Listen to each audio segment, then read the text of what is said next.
مشيت له لسوسه قال لي انا وقتها طحت شنو طاح على راسه ولا شنو مشيت عمر والاخر مش عارف مش غايب حسين احنا مع الناس مش مع النهضه وانت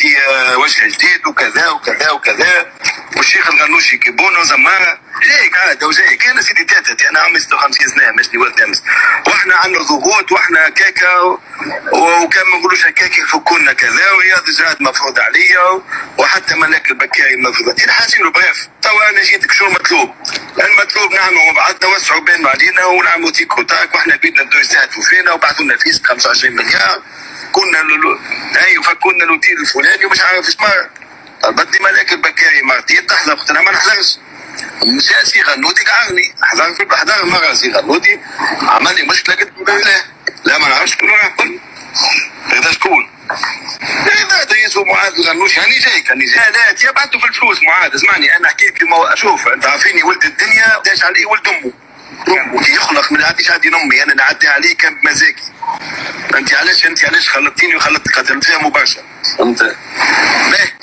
طلع سيد غنودي يعمل لك المشكله بعد طلع لي مره ثانيه ونحيت الدين والديه حشاك عاود قلت له خويا شنو المطلوب مني انا؟ قال لي يا خويا احنا مستعدين نوفركم كل شيء لكن انتم شكون؟ قال لي انا واحنا كيكه ودخل السيد الكبير بوك دور على السلامه ونسمع بيك من اللي كنت معبتي في المكي وانت يا مي انت وش اسمه واللي كان كوارشي في الاطوال حامد كمون وزمبار ما تعرف شنو والحركه وكذا واحنا نحبوا تجديد ونحبوا نتخلصوا من الغنوشي واتباع الغنوشي خلوا ما قالوا توا ديرنييرمون بالكاس محسني عمليه مشيت قابلت عمر لقيته نعرف اكثر ما تتصور انت سمعت بها وبلغني من طرف محيط الرئيس ترشيح لجنيه المؤتمر على رئاسه المؤتمر شنو اخي بيناتنا المؤتمر شنو على التنفيذي تعال شكون ولي رئيس كان بعد شنو علي لي بريتوندون يحب يولي نوتين يحب يولي الشيخ الله اعلم مانيش عارف عليه شو في مخه كلهم يحب يولي باهي ترشحت الى عين ولا لك رئيس حركه وفي سجن زاده شو حليت انا راهو اللي يتصور اني منظر انسيتيتاتا ما يعرفنيش هذه الاولى اختيار الغنوشي ليا اختيار هو يعرف حكيت ان هي الله يغلط لكن نشوف راهو موازين القوى الداخل راهي مختله جدا جدا جدا والناس اللي واقفين وراء السيد اللي هم اللي يحكموا الحقيقيين حاسمين في القياده التاريخيه حاسمين فيها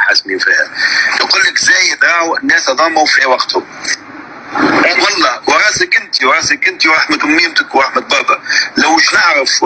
ربع او خمس ما ريتو تو والله لا نقبل هذيا ما نقبلش فيها 50 راس ناس توا في سكرت الدنيا وسكرت على الازان واللفظان الناس كل كرهتني ناس كانت يا بنت عمي سياسيا وماليا وغيره شيخه تو تحب تشيخ وناس تو شاد تحب تشيخ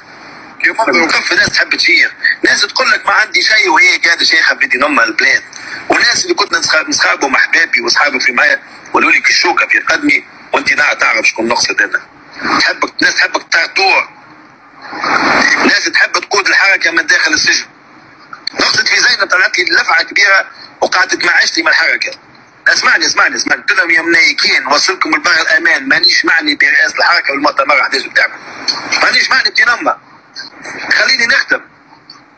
تحب مواجهة شنية ناس دقداق يا اسمك اول شو اسمه معاذ والعياتي والسماء من تركيا ومن المانيا واحمد كعلول يقودوا الحركه بتنيك اجى تونس ويجا فرنفاود هابط ولا رفيق عبد السلامي زايد علي انا